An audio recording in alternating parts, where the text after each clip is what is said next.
Hello students, I hope you all are good. So today we are going to discuss SST chapter number 18, that is need for the United Nations. United Nation Charter और Universal Declaration of Rights, ये topic हम इस chapter में cover करेंगे. तो let's discuss with the United nation. बेटा आपने world war पढ़ी, फर्स्ट वर्ल्ड वॉर हुई थी ना हमारी. War and atrocities have accompanied क्या the human civilization since the very beginning. शुरू से हम ये पढ़ते आ रहे हैं. जब जब ह्यूमन सिविलाइजेशन डेवलप हुई है, कोई ना कोई आपस में लड़ाई झगड़ा चलता रहा है to come in to the power. बहुत सारी वॉर लड़ी गई हैं और उसमें सबसे फेमस जो हमने देखी that was the first world war. It was fought in between 1914 and ended in 1919. Then it was a very destructive war in which millions of people were killed. इसीलिए तो फर्स्ट वर्ल्ड वॉर कह रहे हैं ना. बहुत massive scale पे destruction हुआ था प्रॉपर्टी का, लोगों का. अब ऐसे डिस्ट्रक्शन अगर होते रहेंगे ना बेटा तो बहुत प्रॉब्लम हो जाएगी. So to prevent such destruction, people thought there is a need to form one world organization which could prevent any more war.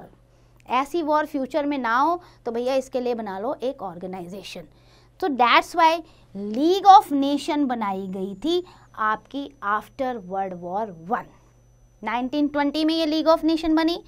But unfortunately जो एक्सपेक्ट किया गया था कि हाँ भाई कोई और वॉर नहीं होगी, League of Nation was not successful. It was completely failure क्योंकि second world war broke out in less than 20 years. Second World War was fought from 1939 to 1945. तो League of Nations तो सफल रही नहीं. So it was a still deadlier. भाई World War 1 में तो इतने मॉडर्न इक्विपमेंट थे ही नहीं और World War 2 में तो न्यूक्लियर वेपन आ चुके थे. तो बहुत ज़्यादा डेडली वॉर थी ये. Over 5 crore people lost their lives and many more were crippled. आप सोचो इतना डिस्ट्रक्शन हम नहीं झेल पाएंगे. और nuclear war, the destruction of property was so much in the human history. By this time many countries had developed the weapons of mass destruction, that is WMD.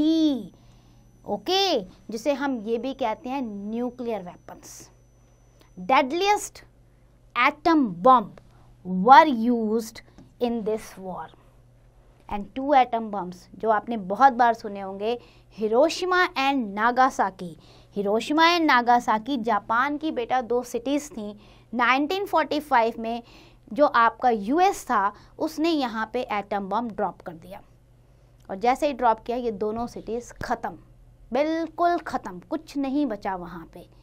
A need for piece was felt. Japan ने तो surrender कर दिया ये देखकर. और अब ये ज़रूरत हुई कि इस तरीके से अगर डेडली वेपन यूज़ होते रहेंगे तो अर्थ ही ख़त्म हो जाएगी. कुछ तो चाहिए जिससे हम वॉर को रोक सकें, फ्यूचर में ऐसी वॉर ना हो. So the effort was already being made to restore the peace in the world. This resulted in the establishment of United Nation in 1945. भाई लीग ऑफ नेशन तो फ्लॉप रही लेकिन ज़रूरत थी, बनाओ भैया वरना तो अब अर्थ ही ख़त्म हो जाएगी. तो 1945 में यूनाइटेड नेशन को इस्टेब्लिश किया गया. अब what is UN charter? In 1945 the representative of 50 nation, ये आपको याद रखना है, 50 नेशंस के जो रिप्रेजेंटेटिव थे they met in the San Francisco. कहाँ पे है सैन फ्रांसिस्को? अमेरिका में. Why they met? To frame and sign the UN Charter. It was signed on 26 June 1945. Sign किए इन 50 नेशंस के रिप्रेजेंटेटिव ने, UN के कुछ रूल थे उसे साइन किया. And it came into the force from 24 October 1945. अब इस UN चार्टर या UNO का एम क्या था? As stated in UN Charter, it is to maintain the peace and security. बेटा सबसे मेन मोटिव तो यही था कि अब वर्ल्ड में कोई वर्ल्ड वॉर ना हो, पीस और सिक्योरिटी रहे, eradicate illiteracy, poverty, diseases, chronicle ill health, मतलब जहाँ जहाँ भी जो भी प्रॉब्लम आ रही है एक कलेक्टिव एक्शन लिया जाए from all the countries. So we can see that the aims of UN include the world peace and making the human life better. So it was the good objective. यानी इसका objective सिर्फ ये नहीं था कि war को रोकना है, इसका ऑब्जेक्टिव ये था कि कलेक्टिवली डेवलपमेंट करना है, एक दूसरे की हेल्प करनी है. अब यूएन जब बनी तो उसका हेडक्वार्टर डिसाइड किया गया कि इसका हेडक्वार्टर जो है वो न्यूयॉर्क में होगा, अमेरिका में. देन यूएन फ्लैग भी होना चाहिए. तो यूएन फ्लैग जो है it has light blue, black आपका बैकग्राउंड देखोगे ना तो बिल्कुल लाइट ब्लू है, on which it emboss the UN emblem consisting of world map embraced by twin olive branches. The olive branches are the symbol of peace. इसलिए olive branch में आप देखोगे ना तो वर्ल्ड मैप बना हुआ नजर आएगा और पीछे ब्लू बैकग्राउंड नजर आएगा. अब ये हुआ कि लैंग्वेज कौन सी यूज होगी यूनाइटेड नेशन में, क्योंकि यहाँ तो वर्ल्ड की सारी कंट्रीज हैं.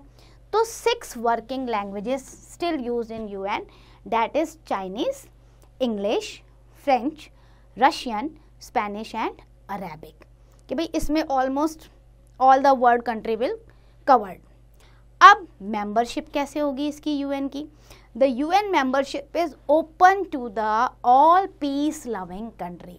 इसे ये कहा गया कि ये नहीं कि मैं मेंबर नहीं बन सकता या वो बनेगा, सबके लिए ओपन किया गया. जो भी वर्ल्ड में पीस चाहता है वो इसका मेंबर बन जाए, which promise to abide by the UN charter.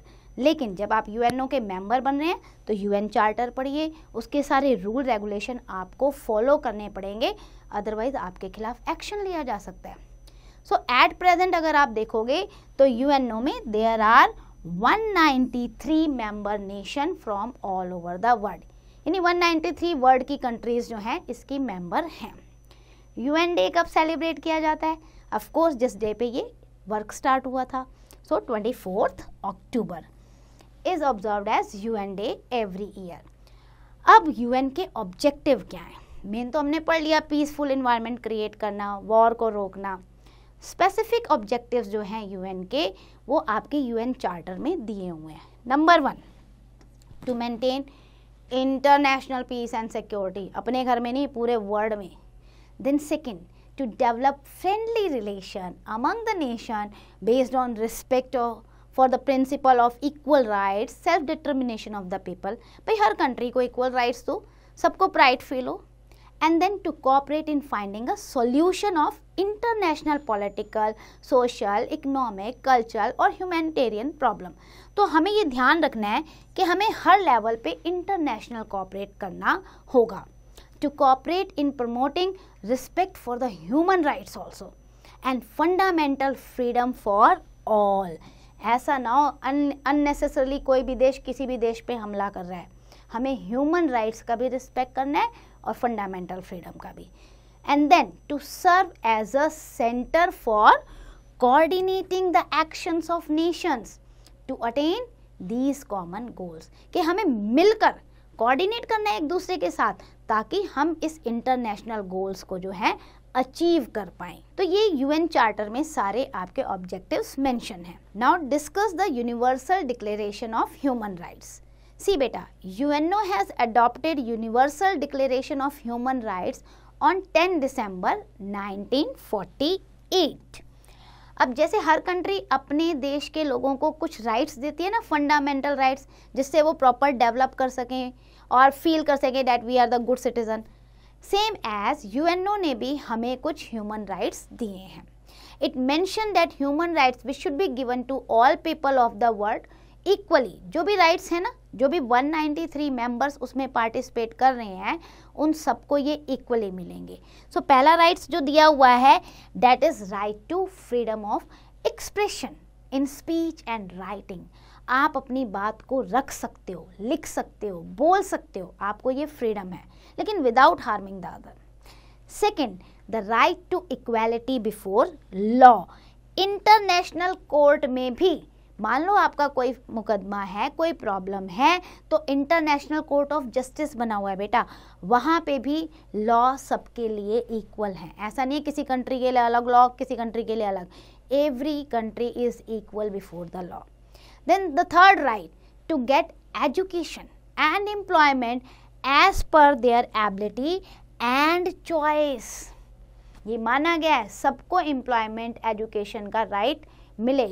And then right to travel all over the world. अब ये नहीं कहना मैडम किसी किसी देश में तो हम जा ही नहीं पाते. बेटा देयर आर सम सिचुएशन है ना जिसमें मना कर दिया जाता है, जैसे कोविड था मना कर दिया गया है ना, या वॉर चल रही है. But of course mostly country has given you a right that you can come and visit their country. The right to equal compensation for equal work by men and women means no discrimination with the men and women. Equal आपको देना है compensation हर काम का. The right to profess their own faith and religion. आप उनके धर्म के नाम पे कुछ भी प्रॉब्लम नहीं क्रिएट कर सकते. हर एक को अधिकार है अपने धर्म अपने ट्रेडिशन को फॉलो करने का. And the right to marry as per one's choice. तो ये हमें ह्यूमन राइट्स जो हैं 10 दिसंबर 1948 को डिक्लेयर कर दिए गए थे यूएनओ की तरफ से. Now the declaration says that the government in different countries should not make any such laws which curb the human rights and basic freedom should be insure to everybody. तो ये कहा जाता है कि हर कंट्रीज़ को भी अपने इस तरीके के राइट्स देने हैं अपने सिटीजन को, ताकि प्रॉपरली हर कोई जो है डेवलप कर सके. Several wars have been fought even after the UN came into the being. ऐसा नहीं है कि यूएनओ के बनने के बाद बेटा वॉर नहीं हुई हैं, वॉर तो चल रही हैं. और अभी तो आप देख रहे हो कितने महीनों से यूक्रेन और रशिया की वॉर चल रही है.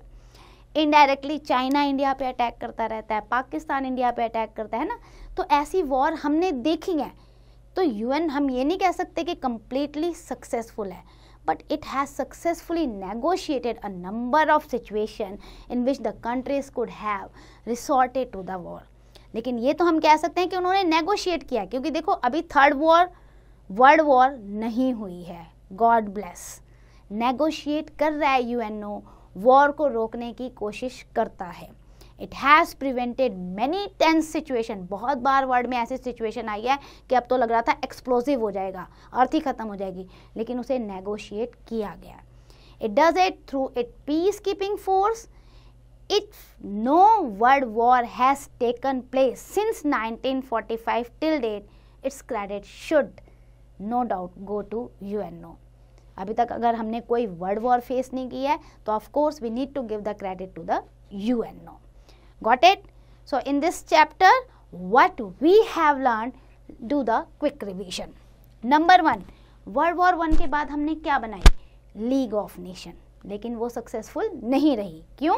Second world war broke out. And then second world war के बाद हमने बनाया United Nation. And United Nation charter was sign effect into the 24 October 1945. Main aim क्या था यूएनओ का? To maintain the international peace and security and promote the human welfare.